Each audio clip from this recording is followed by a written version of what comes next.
seule façon de t'aimer, c'est de t'exprimer la chaleur de mon amour que mon âme ne peut contenir, que mon cœur ne peut retenir, dont l'élan ne peut tarir. Et la vie qui se libère d'un amour que tu génères est plus que la ferveur d'un volcan en chaleur. C'est plus qu'un torrent qui se déverse sous le flanc des montagnes rocheuses et qui répand ses eaux vers le lieu de sa demeure.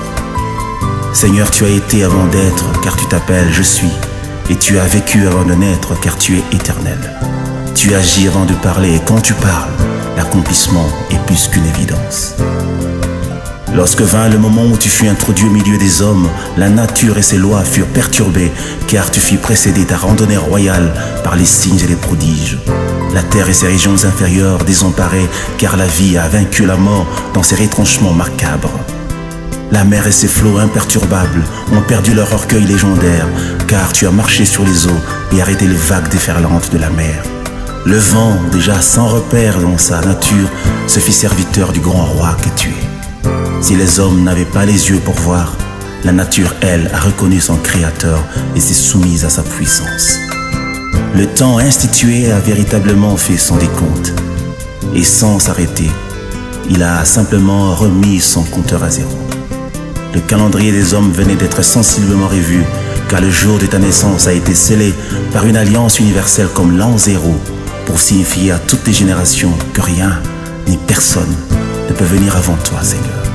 Le monde a dès lors évolué à double vitesse et a été conduit par les lois de la nature, mais aussi par la puissance surnaturelle de celui que tous les saints adorent, Jésus-Christ, le Seigneur de l'univers. Tu as changé les décors des éléments qui définissent le système du monde que tu as créé et tu as institué l'ère des miracles, des prodiges, pour par la puissance de ton nom que les rachetés ont reçu en héritage. Ô vainqueur de Golgotha, tu as donné ta vie car personne n'avait le pouvoir de te l'arracher.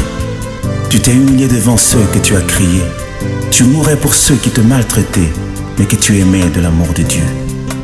Jamais l'histoire des hommes n'avait inscrit dans ses annales les prouesses d'un saint qui donne sa vie pour les méchants de ce monde, d'un juste qui répand la pureté de son âme pour aimer jusqu'à la mort les incirconcis d'une génération en perdition, de Dieu qui se fait homme pour aménager aux hommes une place dans la divinité, d'un roi glorieux qui abandonne son trône pour les mécréants de la terre en mourant comme un voleur et portant jusqu'au sépulcre l'opprobre d'une mort honteuse, la mort de la croix.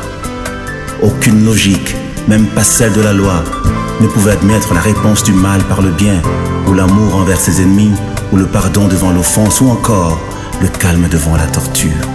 Aucun cœur n'était créé pour supporter l'adversité au-delà des limites du supportable, mais tu as, Seigneur, porté le cœur de Dieu, et tu as sémé le grain de ton amour dans le champ de la haine et de la méchanceté des hommes. Tu as laissé sur la terre, et pour les hommes de toutes les générations, des traces ineffaçables qui ont planté pour l'éternité le décor du divin parmi les humains, des vestiges vivants qui annoncent qu'il était une fois Dieu visita la terre.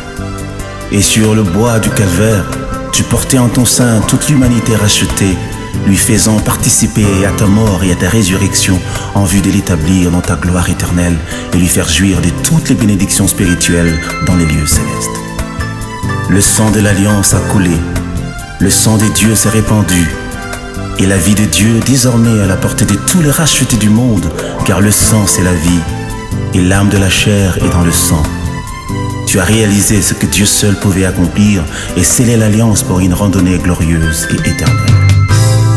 Si au jour de Josué le soleil s'est arrêté sur Gabaon, en ce jour-là à Golgotha le soleil a fui et a disparu pendant 3 heures, car le véritable soleil s'éteignait pour 3 jours. Et les ténèbres couvrirent toute la surface de la terre, car la lumière de vie, pour un temps, s'est éteinte.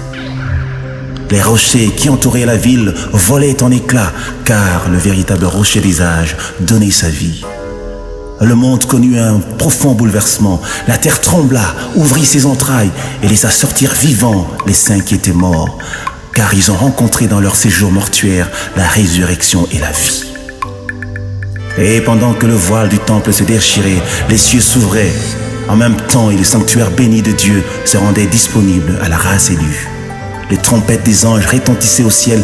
Le Père se leva de son trône sous forme d'une lumière éblouissante qu'aucun œil ne peut voir pour agréer le sacrifice de son Fils. La muraille d'inimitié qui nous séparait de Dieu tomba.